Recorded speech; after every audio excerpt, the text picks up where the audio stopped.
tri stuba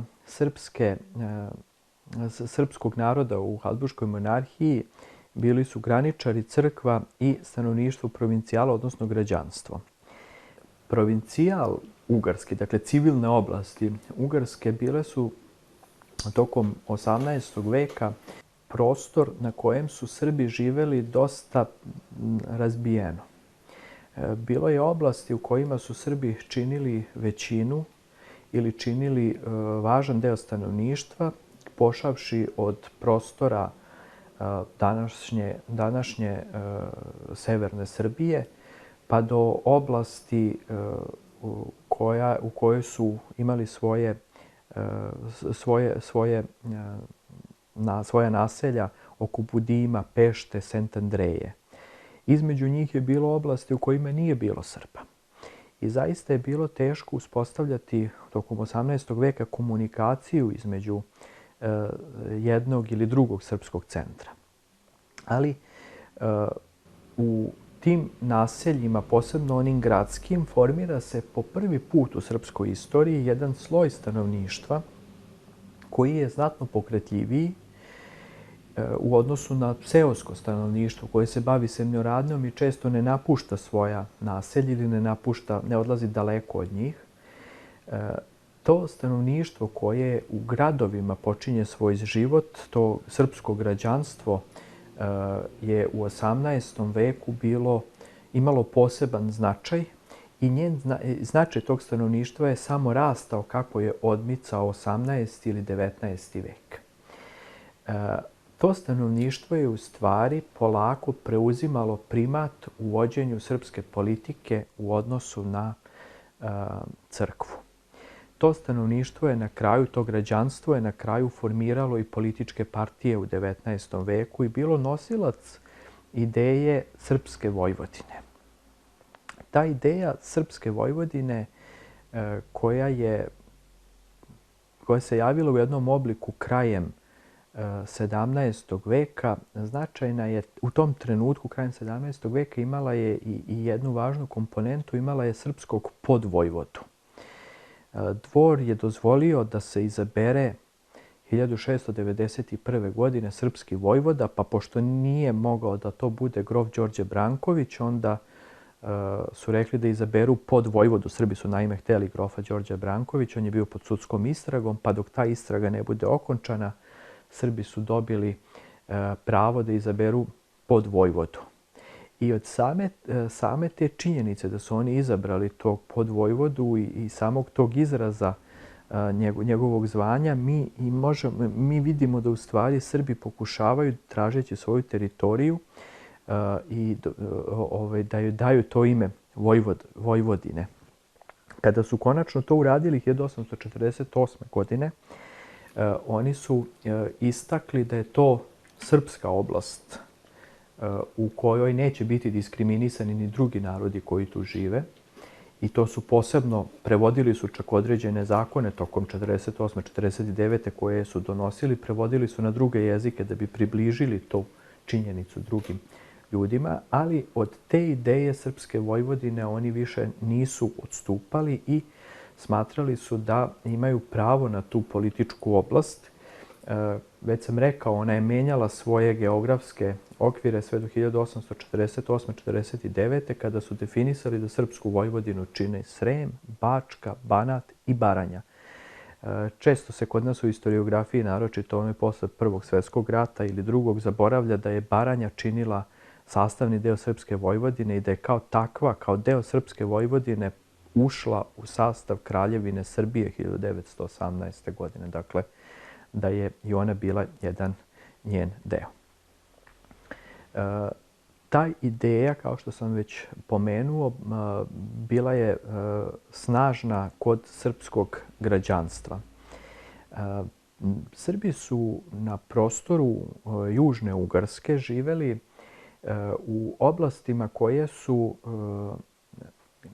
odnosno na teritoriji koja je bila podeljena u županije, a u županijama su postojali određeni posedi. Bilo da su to bili posedi vlastelina, privatnih lica, bilo države, komorski posedi. Međutim, da bi sprečili iseljavanje Srba polovinom 18. veka dvor je iz oblasti Potisja, kada je ukinuta Potijska vojna granica, dvor je formirao jednu posebnu oblast, takozvani Potijski distrikt. 2 decenije kasnije na isti način je formirao još jednu oblast u Banatu koja se oslanja na Tisu, Kikinski distrikt. I te oblasti su zato imale i poseban značaj u srpskom građanstvu, jer tu u gradovima i u tim naseljima nema pritiska feudalaca, nema pritiska vlastelina. Tu su te oblasti same feudalci i tu Srbi žive to srpsko građanstvo u tim naseljima živi nešto bolje nego u drugim oblastima. Najznačajniji prelom i najznačajnije promjene u 18. veku kod razvoja uopšte građanstva je njegov sve veći uticaj. Naime, Srbi, kako se to smatra, do 18. veka u stvari nemaju u pravom smislu reči razvijeno građanstvo. Bilo ih je nešto u pojedinim ugarskim gradovima na samoj granici sa Osmanskim carstvom, kao u Komoranu, ali po broju njih nije bilo puno. 18. vek, posebno oblast oko Budima, Sent Andreje, Pešte, dovodi do razvoja tog građanskog sloja koji diktira često događaje, odnosno diktira često srpske zahteve na crkveno-narodnim saborima. Važno je napomenuti da to građanstvo koje sve više jača pored Pešte, Sent Andreje, Budima, u Novom Sadu, u Subotici, u Segedinu je bila jedna jaka srpska opština i tu su bili vrlo uticajni srpski građani. Važno je napomenuti da iz tog sloja stanovništva počinju da se javljaju, odnosno počinju da dolaze i srpski episkopi pa i mitropoliti karlovački. Polovinom 18. veka na tronu karlovačkih mitropolita smenila su se 2 budimca. Jedan je bio Isaija Antonović i njegov naslednik na tronu karlovačkih mitropolita Pavle Nenadović. Obojica su rođena u Budimu, u podgrađu Budimske tvrđave, takozvanom Tabanu. Njihovi roditelji su bili komšije, njihovi roditelji su bili zanatlije koje su pripadale istom esnafu. Obojica su bili sabovi ili abadžije, zavisnosti od dokumenta da li se koristi turski ili mađarski izraz u dokumentu. Dakle, obojica su se u stvari znala još iz Budima i vremenom ulaze u službu crkve i grade karijeru u crkvi. To je značajno napomenuti da oni onda oko sebe okupljaju ponovo izdanke građanskih porodica među episkopima. Pa tako Pavle Nenadović dovodi za jednog od episkopa koji je njemu bio vrlo blizak, Sinesija Živanovića, koji je bio poreklom Sentandrejac. Potom Arsenija Radivojevića, također poreklom Sentandrejca. Dakle, i to iz građanskih porodica. Njihovi očevi su bili trgovci, zanatlije, a oni svoju karijeru grade u okviru crkve. To građanstvo polako, preuzimajući taj primat od države, od crkve, sve više se uključuje i u pitanje školstva, u kulturne dešavanja kod Srba u Habsburškoj monarhiji. Trgovci, zanatlije, organizovani u esnafima, organizovani u svojim udruženjima, nisu brinuli samo o sebi. Oni su imali jednu izraženu svest o svojoj okolini, o svojoj zajednici, ne samo u zanatskom smislu, recimo zanatlije koji se bave proizvodnjom buradi, nisu bili samo okrenuti svojim kolegama, nego oni imaju svest o svom naselju ili o široj srpskoj zajednici. To može da se vidi najbolje, verovatno, na primjeru škola. Postoje u gradovima kao što su Segedin, kao što je Budim, kao što je Novi Sad, takozvani sirotinski učitelji u 18. veku. To su učitelji za decu srpsku decu koji su roditelji umrli ili nisu imali oca ili su živeli, ako su imali oba roditelja, siromašno. Školstvo je zahtevalo određena finansijska davanja i ta davanja u vidu plata učiteljima su se pre svega prelivala na bogate srpske građane. Dakle, to građanstvo je bilo vrlo nacionalno osvešćeno, vrlo patriotsko, da tako kažem, s tim što su taj svoj patriotizam izražavali kroz školovanje svojih sunarodnika. Oni su smatrali da će školujući od njih stvoriti dobre ljude, ljude koji će dalje doprineti razvoju svojih zajednica. Kada kažemo da je crkva uticala na razvoj školstva, ona je organizovala te škole, bilo u gradovima, bilo u selima, ali finansijska davanja za te škole često su ili su gotovo uvek dolazila iz onog dela srpskog građanstva koje se bavilo trgovinom ili zanatstvom.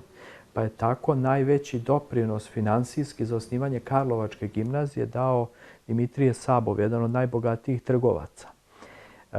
Slično se ponovilo i u Novom Sadu. Kada je osnovana Novosavska gimnazija, novosavsko građanstvo je dalo velike prihode. Kada je osnivana Matica Srpska u Pešti, njeni osnivači su svi bili trgovci, zanatlije, dakle oni su svi finansijski pomagali srpske institucije.